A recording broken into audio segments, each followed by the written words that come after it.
Hello and welcome to the Mental Health Gaming Podcast. I'm back, I'm Bradley, and as usual, I'm joined by Stu. Hey up. How are we doing? Very good. And you? Yeah, not too bad actually. We'll get into that a little bit later as to why. Just a little bit of housekeeping before we carry on.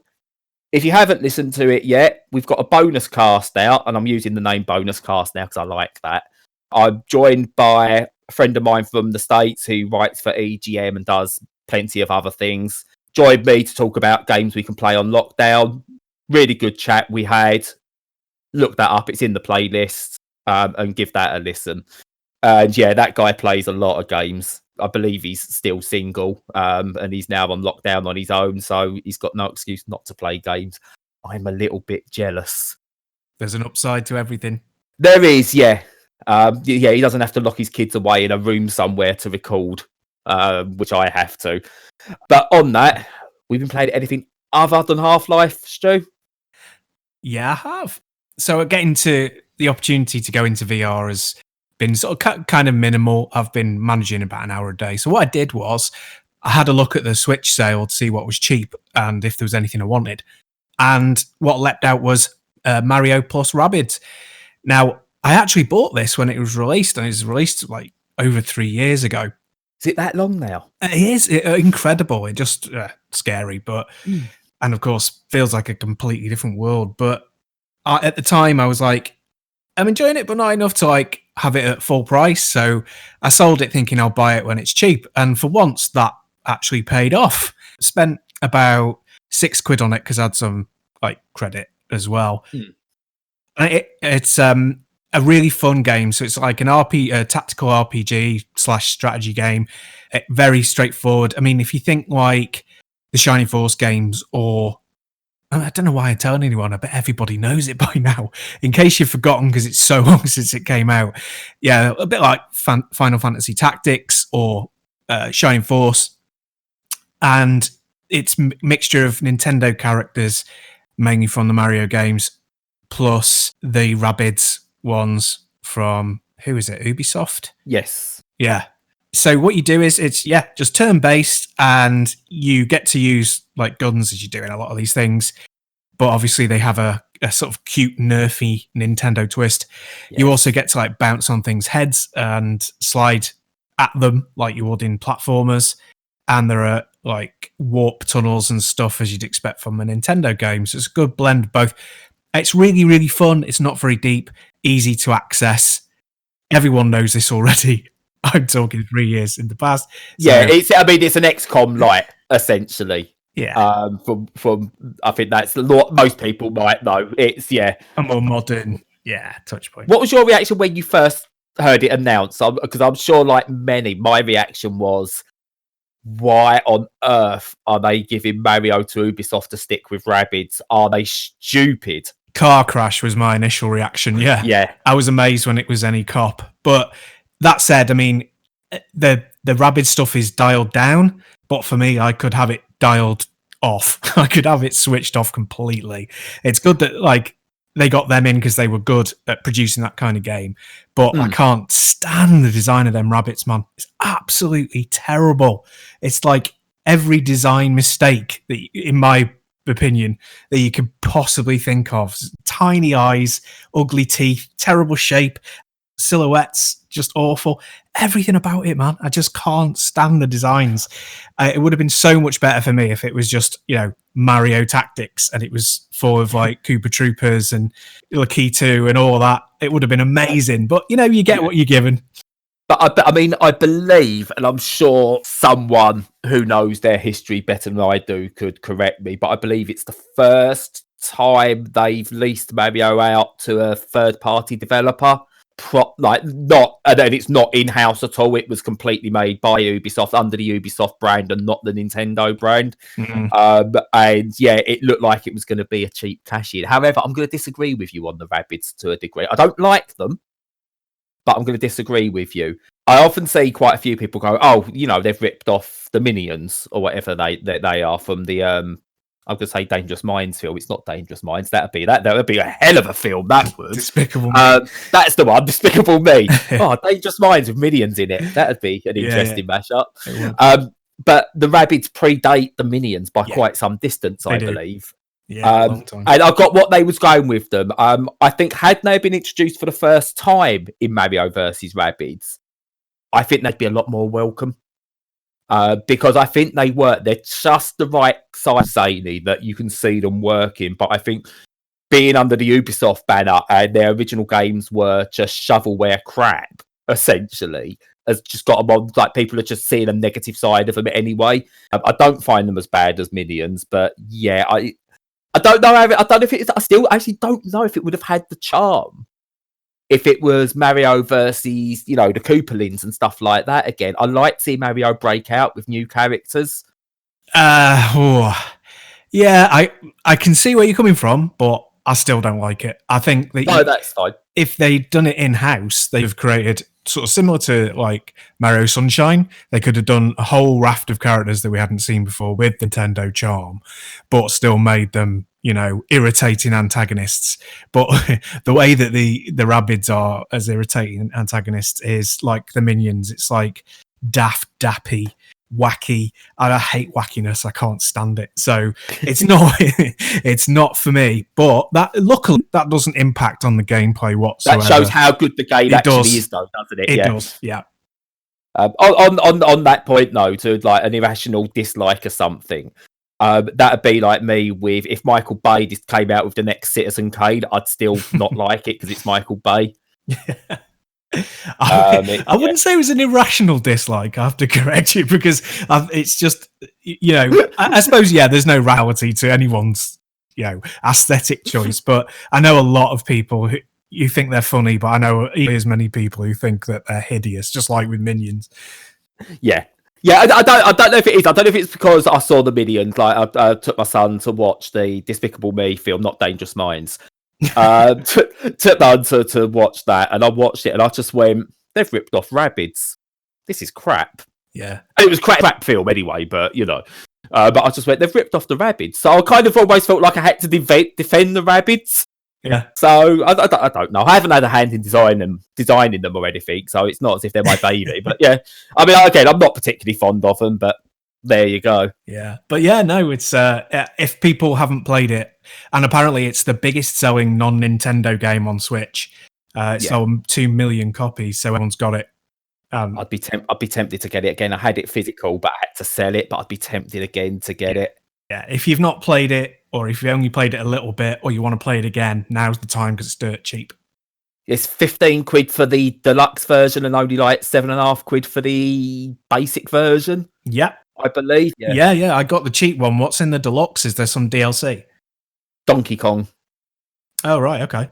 There's Donkey Kong levels. Ah, okay. But apparently it's pretty good. Whether it's worth double the price, it's up to you really. But it's quite often goes on sale. In all fairness, that one, so because it's an Ubisoft game, so it goes on sale pretty much every other month. So if you go, I would say get the cheaper version. If you then really like it, then pick up the DLC at some point.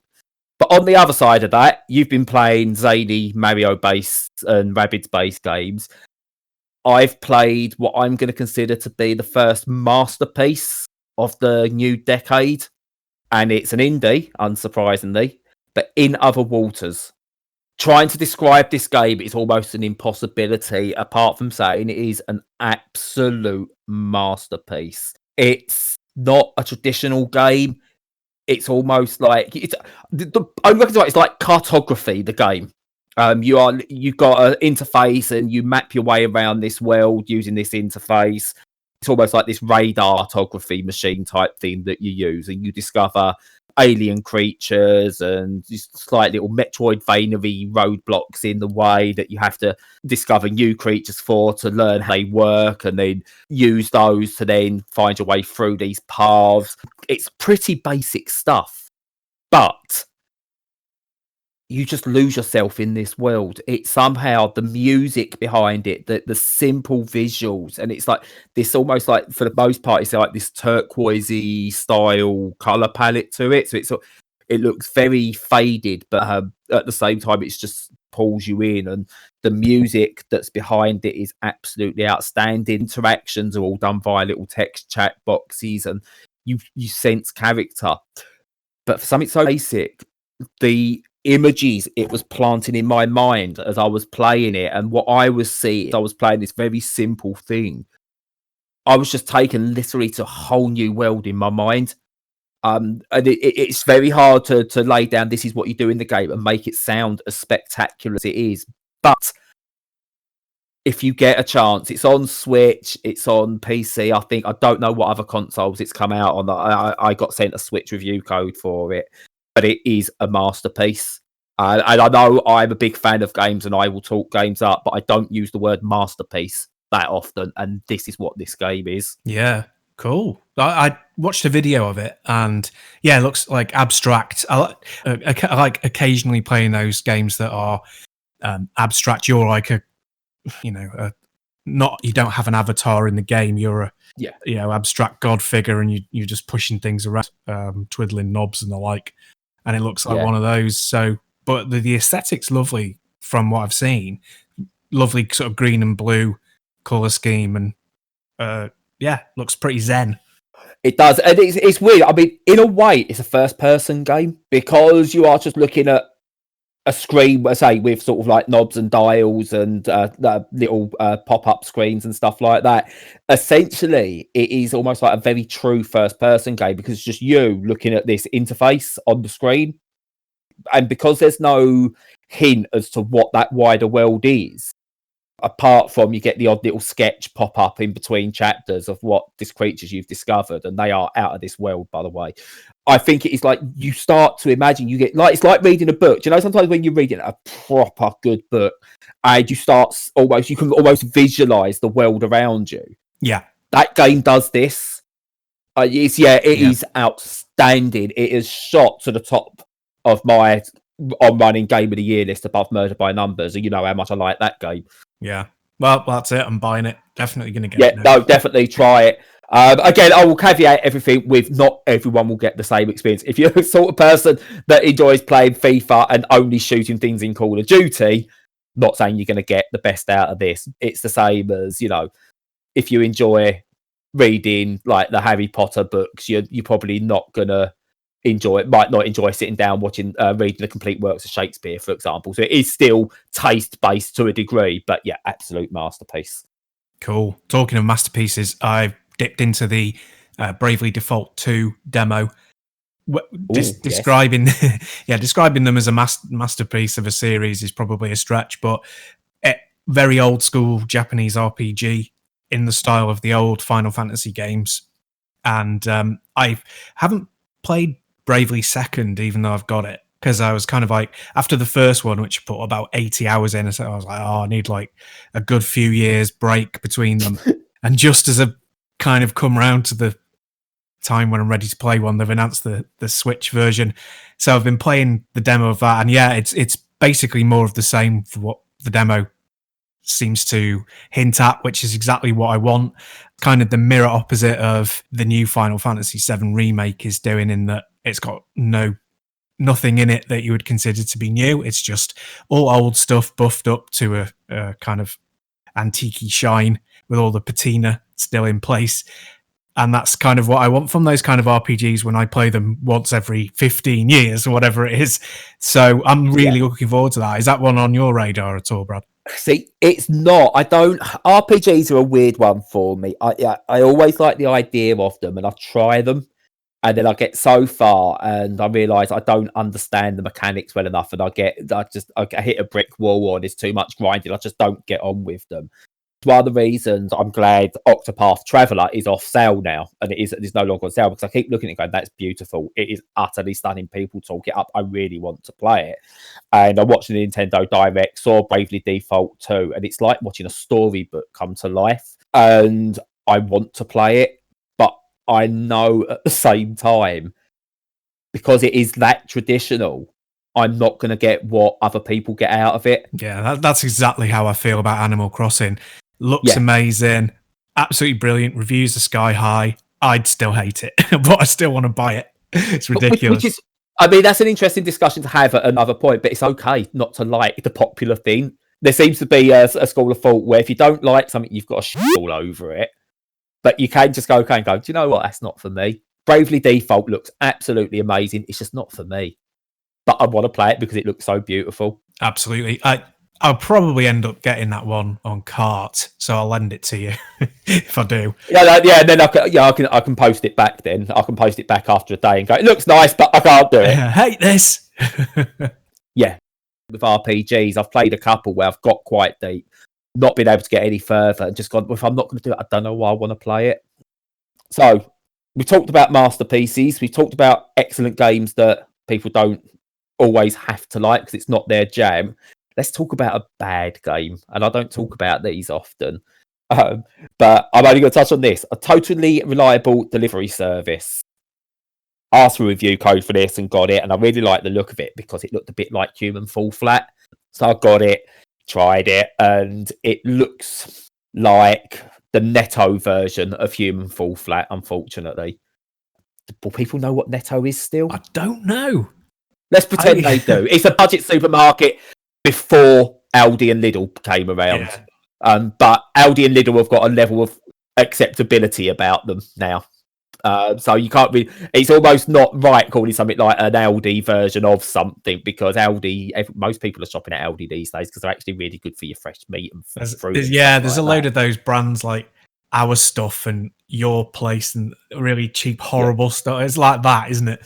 Or the quick save version of like the big supermarkets, I suppose we could say. But anyway, totally reliable delivery service. It's got bad controls if you play handheld on the Switch. Better if you can play it with a Pro controller docked. It's floaty. It's got bugs in it. It's objectively, it's not as tight as Human Fall Flat, and it's not great. But then I played it with my kids, and they didn't give one flying thing about it. They loved it. They found it hilarious, playing it in co-op, sabotaging each other, not actually doing many of the objectives properly, and just mucking around in the levels. They really enjoyed it, but the game is objectively crap, but they liked it. So again, it's one of those reasons I've reviewed it and I've just stated honestly what I felt. I thought it was crap. My kids loved it, and that made me actually enjoy it because watching them laugh makes me laugh. And it's one I'm glad we don't give review scores because I had no idea how you could score that game, because I couldn't score it 6, 7, 8, 9 or anything like that because we had a great time with it, because objectively that's not what you can do. But at the same time, there's no way I can score it below a 5 because of how technically bad it is, because of how much fun I saw that was had with it. And I've seen other people talk about their kids enjoying it. But yeah, not a very good game. But if you've got kids, might be worth the investment. Yeah, there aren't very many games like that are really objectively awful, but when you get together with others, they're great fun. I think, probably because couch co-op has fallen way down the back of the couch, ironically. I think it will be coming back for a bit, though. I think it will. Yeah, it's going to have a bit of a resurgence. But when you do fall over those sorts of stuff, yeah, it's good. It's good. Yeah, definitely. As people who have been listening regularly know, over the past 3 weeks, I've been trying to get Universal Credit sorted out. Well, this past week, finally, I managed to do it. And yeah, it was actually not the worst experience once you get someone to engage with you. It was a really weird situation. Spent every day on the phone, hours every day, sitting in a queue, getting cut off, ringing, not getting through, finally getting through, getting in a queue, getting cut off, repeat for about 8 hours a day, which is soul destroying. I'm not going to lie. I was at breaking point on a couple of occasions with that. And then I got given a suggestion of, have you tried just where you've done the setup, go into the journal and asking there if you can get an appointment because you can't get through. Within 24 hours, I get a response back going, your appointment is set for the Sunday. Great. I get a message back on that on the Saturday rather than the Sunday going, if you're about today, we'll give you a call and we can sort this now. I'm like, okay, excellent. So I started going through just a bunch of little questions, verify things, asked about has my partner got to do it. They went, no, we're just accepting. We've got all her details where she's applied. I'm right, okay. So they started asking a couple of questions and she goes, right, that's it. I went, oh, right, okay. So what happens next? When do you need the proof? When do I get told if I'll get anything? She went, no, that's it. I went, all right, okay.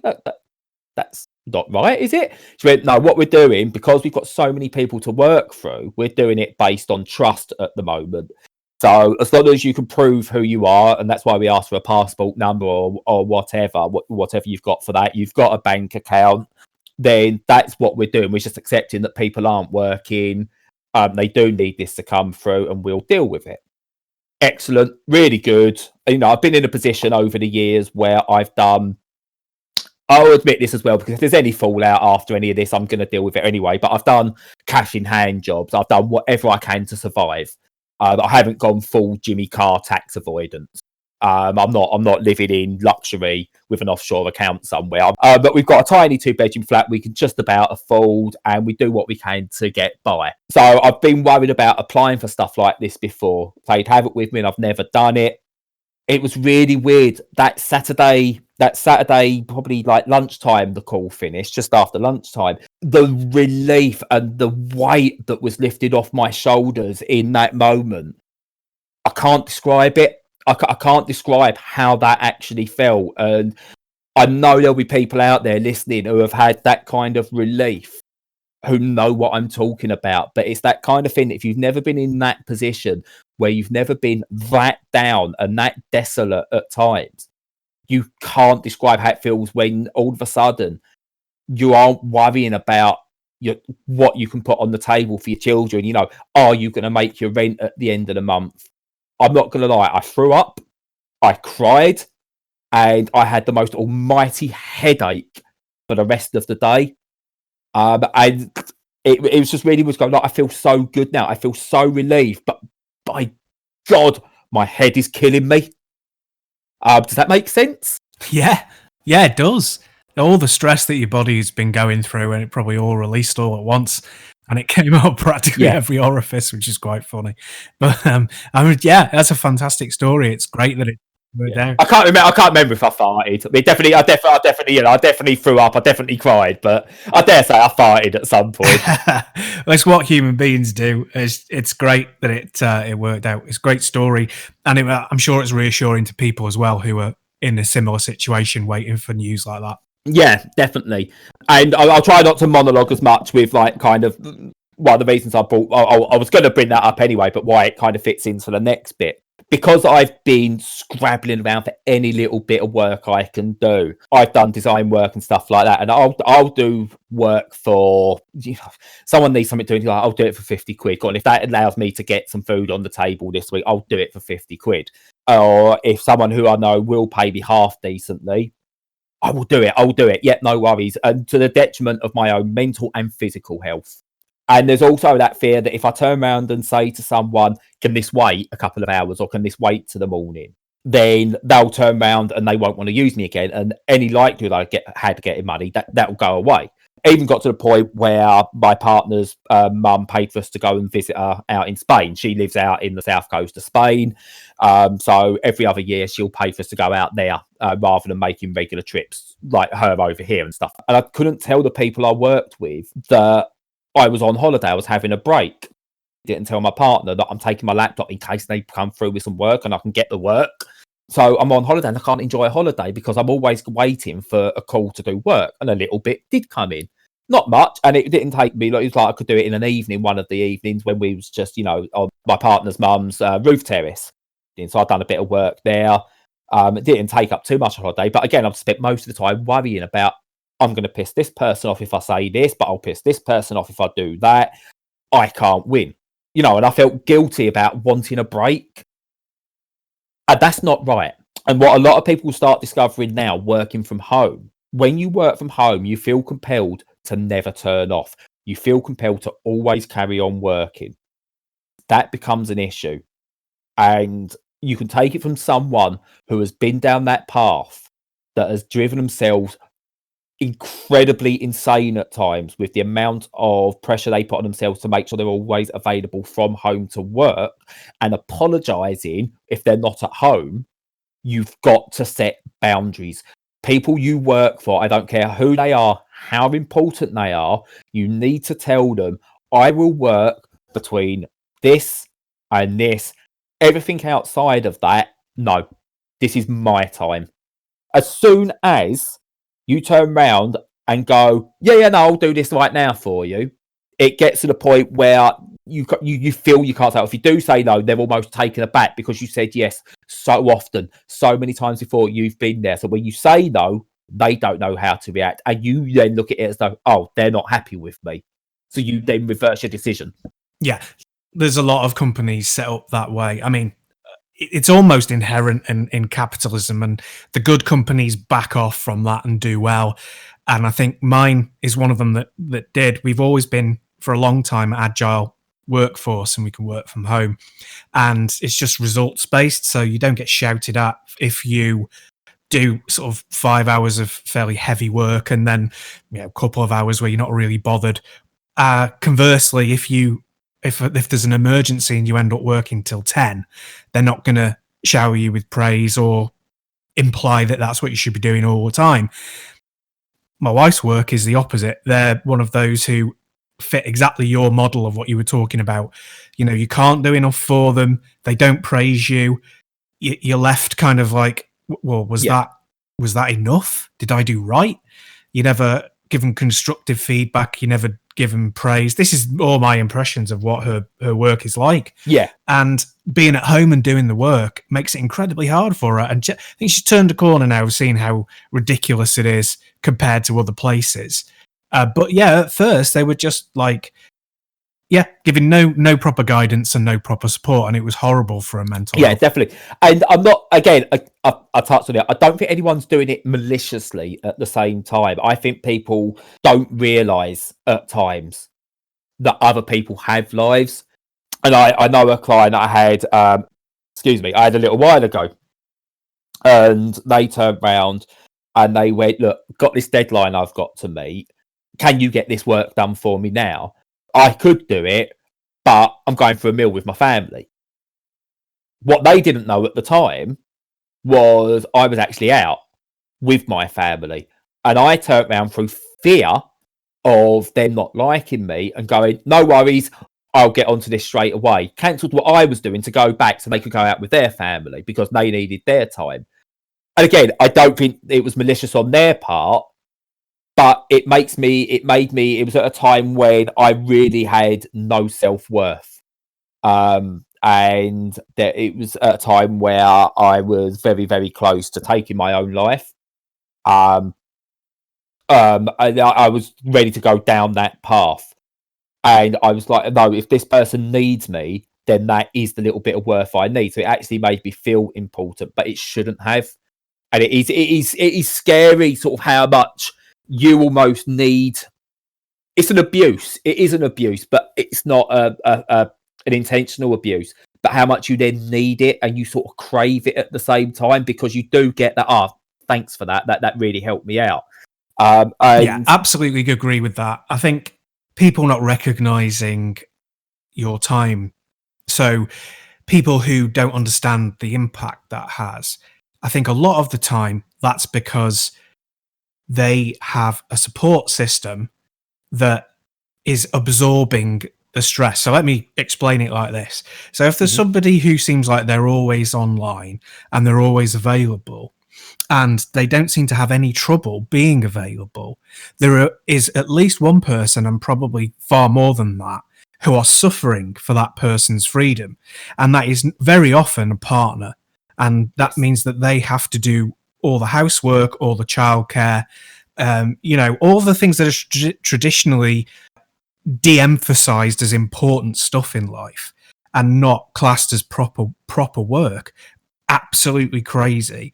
And they will then, expect you to do the same. And if you do that, then you're either going to overextend yourself, hyperextend and do too much, by doing all your work, then doing a load of childcare, then doing a load of cleaning up, doing a load of DIY, going out and do the shopping, whatever. Or you're going to neglect all of that, and the person in your life is going to suffer. And that's that's that horrible, insidious way that people who appear to have that freedom are operating. And like you say, it's really important that people don't allow their employers to do that. Set yourself goals, set yourself limits, discuss your amount of work with your manager if you have one, and just make sure that you're looking after yourself for definite. Definitely. And just give another example, and it's, being able to open what I found with this podcast, being able to open up is brilliant, because there's all stuff I wouldn't say, because my life as a whole, I wouldn't say I've had a hard life. I've never been abused, by family members or parents or anything like that. But I've not had an easy life. I've never been of money. I've had to scrimp and do whatever I can just to get by. And a series of health incidents between me and my partner and stuff like that have always held us back, being screwed over. It sounds like a sad sack story, my life as a whole. So it's only recently I've been able to really open up about it rather than hide it all. So a lot of these, they might sound fanciful, but honestly, they're not. These actually happened to me. So another experience, and you said someone's got to suffer with it. Now, I'm a stay-at-home dad. I work from home, but I'm a stay-at-home dad at the same time. My partner works in the care industry. She's out every day, even during this.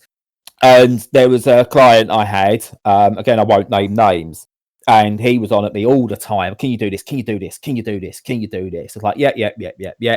I'm doing it. I've got one son coming home from school and wanting the Xbox or kicking off because he wants to do something, or we've got to take him to his hockey and football. I've got a daughter who's months old, maybe just over a year old at the time. She's always wanting attention because she's getting to that age. So I'm dealing with it. I know how to deal with that. I'm a father. I'm used to it, and that's how it goes. And he's on at me all the time. I'm doing his work, and I'm like, yeah, that's not a problem. Apologise for the kids if we're on a call, going, sorry about the kids in the background, but, we've only got one room we can all be in at the same time.